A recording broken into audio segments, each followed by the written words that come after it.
Protagonist selected. Wing Commander Guy Penrose Gibson, RAF No. 617 Squadron, because his personal leadership, youth, and first-hand command of the raid place a human heartbeat inside one of the most audacious operations of the Second World War. There was one rule every modern military believed was unbreakable. You do not destroy an industrial empire from the air. Not in a single night. Not with a single raid. Not with precision. For decades, strategists agreed on this truth. Factories could be bombed, yes, but not broken. Machinery could be damaged, but it could be repaired. Rail lines could be hit, but detours would be found. Even when cities burned, production resumed. Industry adapted. Industry survived. Germany believed this more than anyone. At the center of that belief stood the Ruhr Valley. The Ruhr was not just a region. It was a machine. Coal mines fed steel mills. Steel fed tank factories. Power stations fed assembly lines. Rail yards stitched everything together. Every shell fired on the Eastern Front. Every U-boat prowling the Atlantic. Every tank rolling toward Stalingrad. Its blood was Ruhr steel. And it was protected. Thousands of anti-aircraft guns. Radar stations. Smoke generators. Night fighters. Concrete bunkers. Redundancy layered upon redundancy. Hit one factory, another compensated. Damage one rail line, traffic rerouted. British bombers had been attacking the Ruhr for years. And the Ruhr kept working. Bomber Command knew the rule as well. Their solution was brutal and imprecise. Area bombing. City-wide destruction. You could not surgically remove an industrial heart. So you smashed everything around it and hoped output collapsed under the weight of chaos. But even that was failing. Germany was still producing, still fighting, still resisting. The rule remained intact. You cannot break the Ruhr. And then in 1943, a 24-year-old RAF officer prepared to shatter it by betting everything on a weapon that sounded like madness. You are Wing Commander Guy Gibson. You are 24 years old. And already you have lived too long, by the standards of Bomber Command. You are a veteran beyond reason. You have flown more than 170 operational missions. Most men do not survive 30. You have watched crews you trained with vanish into blackened skies. You have written letters to families. You have memorized the sound of flak bursts and the hollow silence of empty beds. You are calm, soft-spoken, precise, and deeply tired. The war in early 1943 is balanced on a knife edge. Germany dominates much of Europe. On the Eastern Front, millions are dying. In the Atlantic, U-boats are sinking Allied shipping faster than it can be replaced. Britain is surviving, but barely. Steel is the problem. Steel means submarines. Steel means tanks. Steel means artillery. And steel comes from the Ruhr. British intelligence understands the equation clearly now. If you choke Ruhr production, you weaken every German front at once. But years of bombing have proven one thing. Traditional methods will not do it. That is when Barnes Wallis enters the story. Wallis is an engineer, not a bomber commander, not a politician. He sees the war as a puzzle of physics and pressure. And he believes Germany's industrial heart does not need to be smashed, it needs to be flooded. The great dams of Western Germany are not symbols. They are systems. The Möhne, the Eder, the Sorp. Together, they regulate water flow, generate hydroelectric power, and supply factories far downstream. Break the dams, and the Ruhr does not just lose electricity. It loses stability. Factories drown. Rail lines wash away. Bridges vanish. Mines flood. Repair takes months. The concept is devastating. The execution seems impossible. The dams are massive, protected by torpedo nets, too thick for conventional bombs.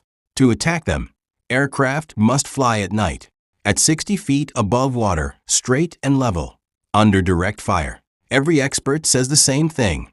It cannot be done. But Bomber Command is desperate enough to listen. A new weapon is built. A cylindrical bomb designed to spin backward, skip across water, hop over torpedo nets, strike the dam wall, then sink and explode at precisely the right depth. It looks absurd. And yet, Gibson understands something crucial. War is not won by what looks reasonable. It is won by what works. He accepts command of a new unit, number 617 Squadron, hand-picked crews, experienced pilots, navigators who can fly by dead reckoning alone, gunners who understand that flak will be point-blank. You train in total secrecy. Night after night, you skim English reservoirs at treetop height, 60 feet, sometimes lower. You feel the slipstream tear at the aircraft. You smell the water. You know that a single mistake means instant death. You do not promise survival. You promise meaning. And the men stay. Because if this works, the war changes. And if it fails, no one will ever know. May 16, 1943. The sun sets slowly, almost mockingly, over RAF Scampton. 19 Lancasters line the runway. Each carries 7 men. Each carries a single bomb weighing more than 9,000 pounds. Each crew knows the odds. They do not say them out loud. Engines roar. One by one, the aircraft lift into the dusk. You lead the formation. Altitude drops quickly after crossing the English coast. You descend to wave height over the North Sea. Spray flashes beneath the wings. Any error here ends everything before Germany even appears. The Dutch coast erupts in gunfire. Tracers rip upward. One Lancaster is hit. It crashes into the sea. No parachutes. No survivors. The formation presses on. You fly by stopwatch and compass. Radio silence. No lights. The darkness feels physical, thick, crushing. Then Germany. Searchlights stab upward. Flak blooms in black bursts. You feel shock waves punch the aircraft. Metal rattles. Gunners shout bearings. The Ruhr approaches. Your target is the Moon Dam. It appears suddenly, a massive black curve rising from the water. You drop to 60 feet. The dam's defenses wake up instantly. Flak guns open fire from both sides of the valley. Tracers streak horizontally now, eye level. You can see the gunners firing at you. Speed, 230 miles per hour. Altitude, 60 feet. Distance, collapsing fast. You hold the aircraft perfectly steady. 2 spotlights beneath the fuselage converge on the water. When they meet, you are at the exact height. They meet. You release.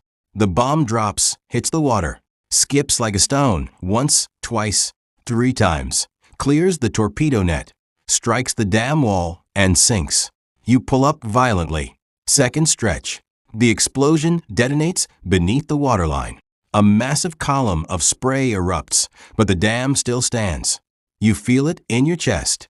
Not yet. The second aircraft goes in. It is hit mid-run. Flames engulf the wing. It crashes into the hillside. 7 men vanish in an instant. The third aircraft releases too late. The bomb detonates short. Still the dam holds. Flak intensifies. German gunners now understand the approach. Every aircraft must fly the same path. Every aircraft is exposed.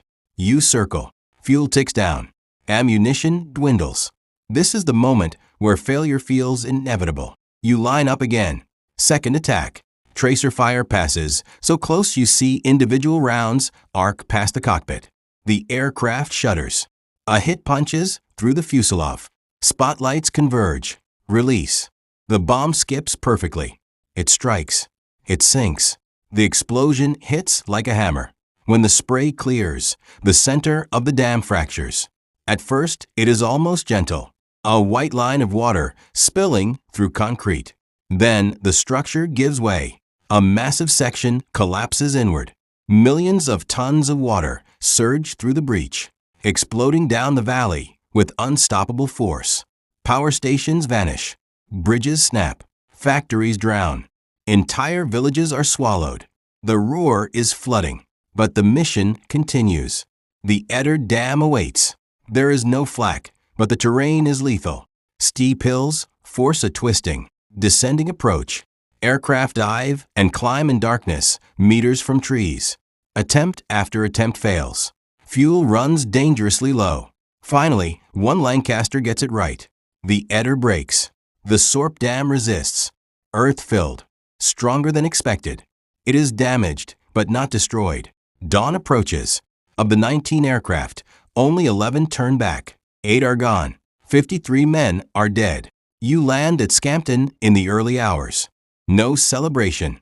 No cheers. Only silence.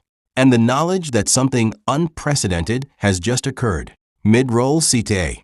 If you find this kind of untold military history as gripping as we do, we'd be honored if you'd hit that subscribe button. These stories of courage, sacrifice, and ingenuity only survive if they're remembered, and by subscribing, you help us keep them alive. Germany wakes up underwater. In the Ruhr, entire industrial zones are drowned. Rail lines are twisted and buried. Power generation collapses. Coal mines flood. Steel output drops sharply for months. The shock is immediate. Hitler is furious and shaken.